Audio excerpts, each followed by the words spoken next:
Hi there. Today I'm going to talk about para para, which is a dance that became popular with the gyaru in the last few years. Its popularity was at its highest point probably at around 2003, 2004, and what it is I can show you here. I have some. These are my only para para products. It's a CD of Gyaru para para, pretty old one. I ordered this on the internet 2 years ago when I hadn't been into Japan yet, when I just learned about the gyaru culture. And I have a DVD also that I ordered at the same time, because at that time, when we were talking about 2 years, 3 years ago, para para was still active. And what para para is it's a dance where you mostly move with the arms.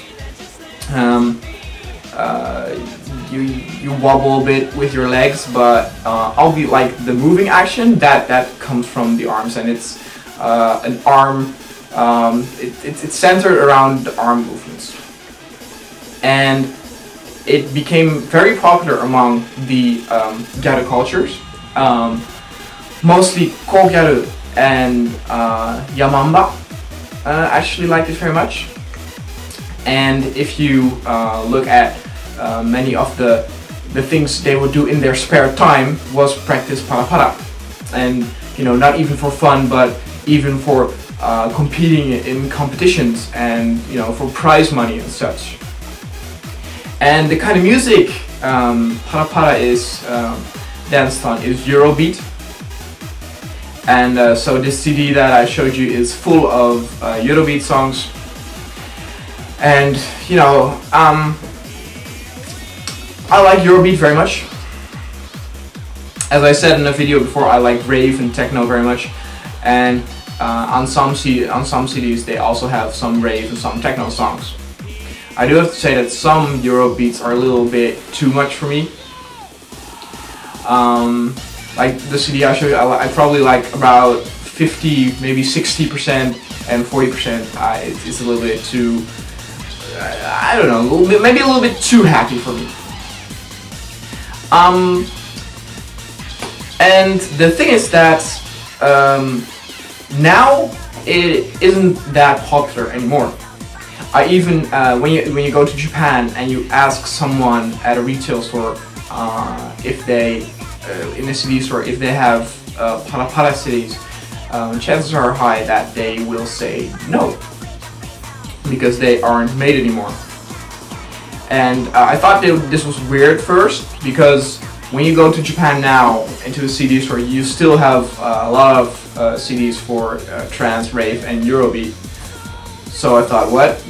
They said they didn't have them, but they have. But the thing is that these CDs are especially made for the para para. It says para para on top or on the cover, and it's the sole purpose to have the para para experience. There are all kinds of routines made for the para para songs, and they just dig it out, and this doesn't hold for the trance and Eurobeat CDs that comes out today.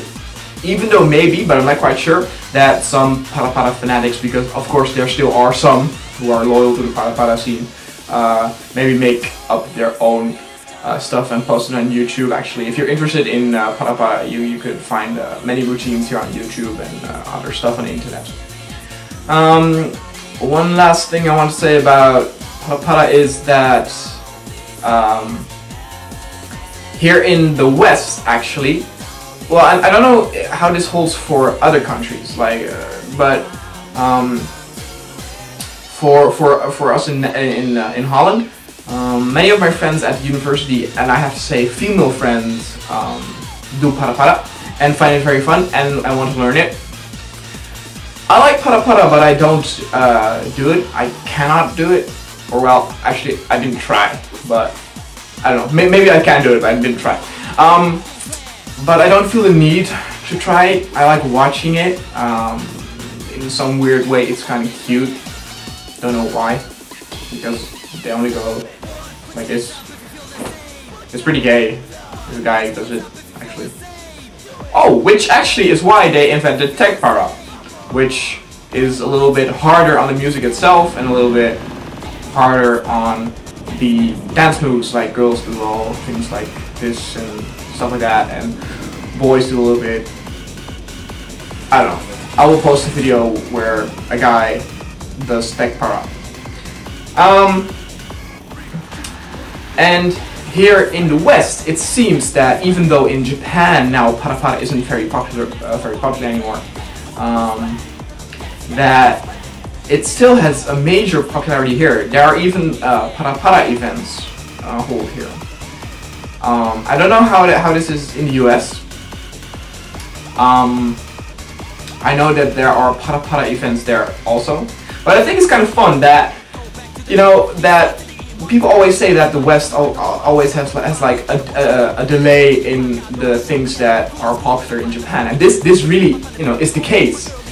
You know, this is a good example of that, because para para isn't very popular anymore now in Japan, and is popular here in the West, or it's becoming more popular.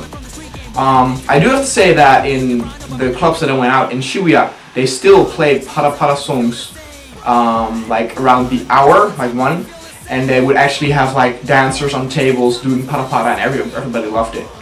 So I think that, because if you meet a gyaru there, I met some gyaru, and I told that many of my friends did para para, and I knew what para para was.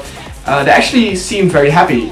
So, you know, now that it's not popular anymore, and if you're interested in gyaru, you know, don't just go hate on para para and say, you know, it's not popular anymore, you know, if you want to be gyaru, don't do para para. Because, you know, if you like it, do it, practice it. And what I said, the Japanese gyarus are still pretty fun about hearing things about para para. Every time I said I know para para and my friends do it, sometimes they would say, oh, I used to para para very much, you know, 2 years back. And, you know, they always smile, and they're happy to talk about it. They find it pretty fun. So that was my short topic on para para. So next up will be the boy magazines. So see ya.